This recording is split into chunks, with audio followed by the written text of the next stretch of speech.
অন্তত 25টা আসনে প্রার্থী বদল হতে পারে এমন একটি সম্ভাবনা দেখা দিয়েছে।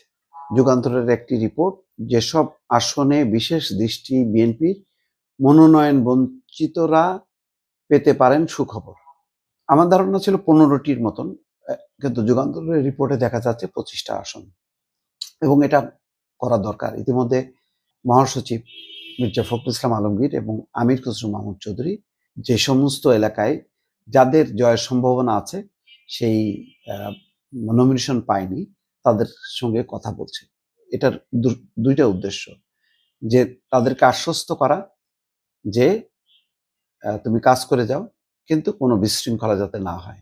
আজকে যেমন কুমিল্লায় সদরে একটা উত্তেজনা মনিরুল হক চৌধুরী এবং হাজী ইয়াসিন সমর্থকদের মধ্যে, দলীয় কর্মসূচি পৃথকভাবে তারা করছে এবং সেখানে একটা উত্তেজনা। তো যাক, হাজী ইয়াসিন খুব ঠান্ডা মাথায় জিনিসটা খুব শান্তিপূর্ণ কর্মসূচি করার মধ্য দিয়ে তিনি আলোচনায় এসছেন, বিবেচনায় আছেন।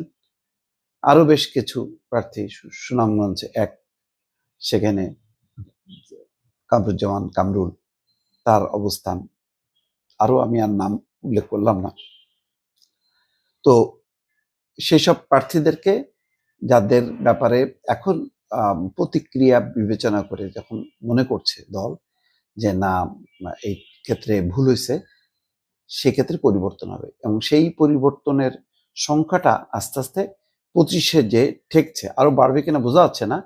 এইগুলো বিষয়ে দল আবার নাম তালিকাভুক্ত করবে, যাচাই বাছাই করবে এবং চূড়ান্ত সিদ্ধান্ত নেবেন দলের ভারপ্রাপ্ত চেয়ারম্যান তারেক রহমান। এটুকু বলা যায়, এখন প্রায় প্রতিদিনই ওই সম্ভাব্য প্রার্থী আবার পুনর্মূল্যায়ন করা এবং সম্ভাব্য প্রার্থীদেরকে ডেকে ডেকে তাদের সঙ্গে কথা বলা হচ্ছে, যাতে মানে এমন কোনো পরিস্থিতি না হয় যে ভিন্ন কোনো দল, বিশেষ করে বিএনপির এখন আতঙ্ক জামাত যাতে সুবিধা না করতে পারে, মনোনয়ন বঞ্চিতরা ফাইনালি যাতে তাদের সমর্থকদের নিয়ে মানে নির্বাচনে বিদ্রোহী প্রার্থী না হন এবং জামাতকে যাতে ভোট না দেয়, সেই বিষয়গুলো তারা চেষ্টা করছেন।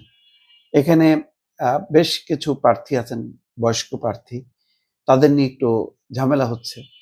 তাদের মানে শারীরিক কারণে তাদের কন্ট্রিবিউশন আছে দলের, তারা দীর্ঘদিন থেকে আছেন, কিন্তু এটাও সত্য যে শারীরিক কারণে তারা আর সেইভাবে জনসংযোগ করতে পারছেন না।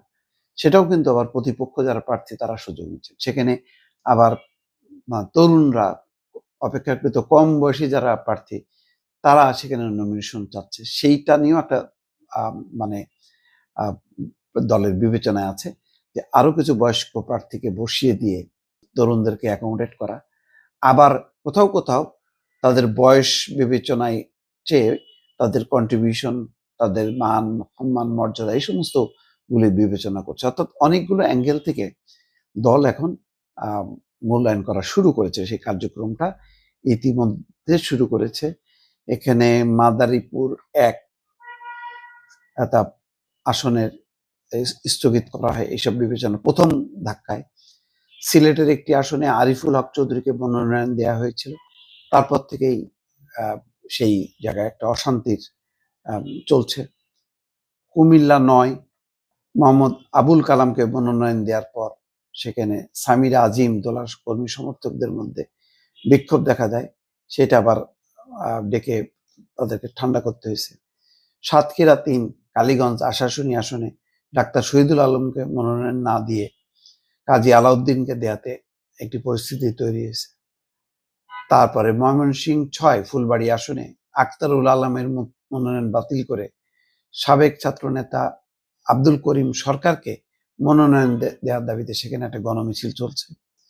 নাটোর 1 সহ আরো অনেকগুলো আসনে, জয়পুরহাট 1, জয়পুরহাট 2, রাজশাহী 4, রাজশাহী 5, চাঁপাইনবাবগঞ্জ 2 থেকে শুরু করে চট্টগ্রাম, সিলেট, বৃহত্তর সিলেট থেকে অনেকগুলি জায়গায় এই ঝামেলাগুলি চলছে। অন্তত 25টা এখন বিবেচনায় আছে, সেগুলিকে আবার পুনর্মূল্যায়ন করা যায় কিনা সেই কাজটা ইতিমধ্যে শুরু করেছে দলের শীর্ষ 2 নেতা। দর্শক।